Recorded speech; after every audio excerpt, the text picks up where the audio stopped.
What's up guys, it's James here, and in today's video, we're gonna be talking about financing tips for Airbnb investing. Now this is a popular topic. This is one that I think a lot of people are gonna be interested in because I've been getting a lot of questions about it. How can you get creative with financing and purchasing Airbnb properties? Now, this is something that I and my business partner have run into recently, where we're going out and we're buying properties. And even if you have the money for a down payment, the bank at a certain point, no matter how much money you make, is going to stop lending you money. In Canada, that tends to be at around 5 properties that the bank is just not going to give you any more mortgages. And there are reasons for that, whatever. Let's talk about how you can get around that and how you can even just get started and do some creative work around financing properties for Airbnb. So first off, one really great way to get started with Airbnb that allows you to get started with a very small down payment is to leverage that 5% down payment option that you can get on vacation rentals or primary residences. Now, depending on how you structure your vacation rental investment, if you are buying it truly as a vacation home, you might actually be able to get 5% down on the property. Now, that's one really big advantage. And again, if you want to learn more about different options and how you can get started investing in properties for short-term rental, then just click the link down below to schedule a quick chat with me. And I'd love to talk more about your specific situation and see how my business partner Riley and I might be able to help you to start investing in properties for short-term rental. Now, the next piece is about, how do you actually go about investing in properties? Let's say that you don't have the money or you don't have the mortgage capability right now.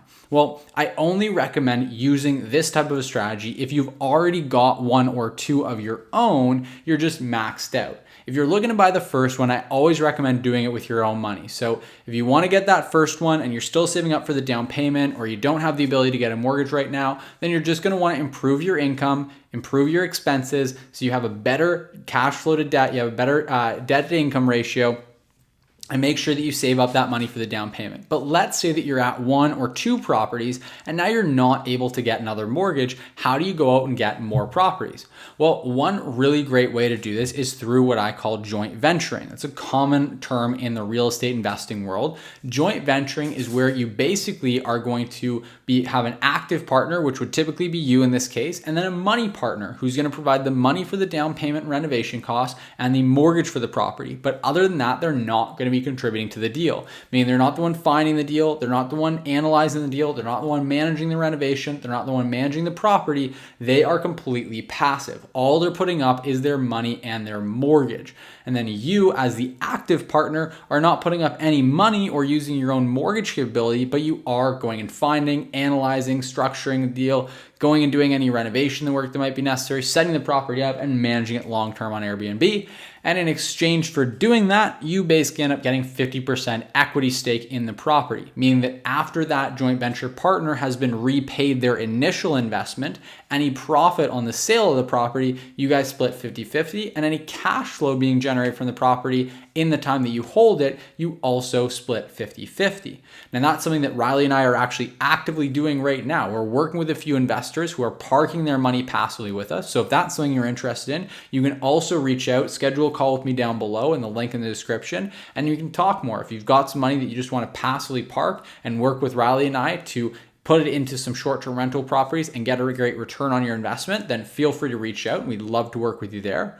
Or if you're planning on taking on the active partner role, then you can also schedule a call with me and we can talk to you about how to actually go about doing that. Now, again, like I mentioned, the caveat here is that if it's your very first property, I don't recommend working with other people's money and doing your very first property that way, because it's going to be challenging to get investors to work with you if you don't have a track record of success. And I just recommend going through and doing it with your own money so you have skin in the game and you're already doing it yourself, have a track record of success, and then looking to go and scale using investors. But that's the stage that you're at. You're looking to know exactly how you can work with these investors, how you find them, how you structure it, how you do all that, then just go ahead and click the link down below, schedule a call with me, and I can talk to you more about how we can help you scale your short-term rental investing.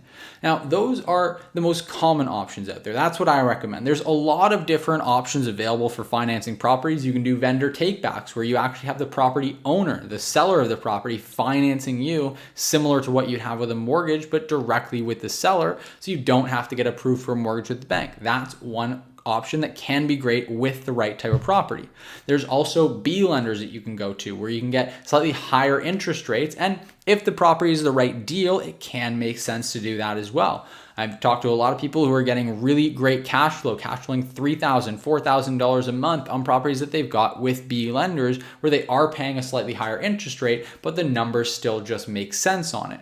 There's also private equity. There's all kinds of different options for getting creative with your financing on properties. You can use this for financing the renovation. You can use it for financing all different parts of the property purchase and setup process. So there's all kinds of different options out there available to you. If you want to talk more about what they are, again, I really only recommend using these more creative options once you've already got 1 or 2 properties and are looking to scale. But if that's the stage that you're at, then go ahead and schedule that call with me. I'd love to discuss with you more.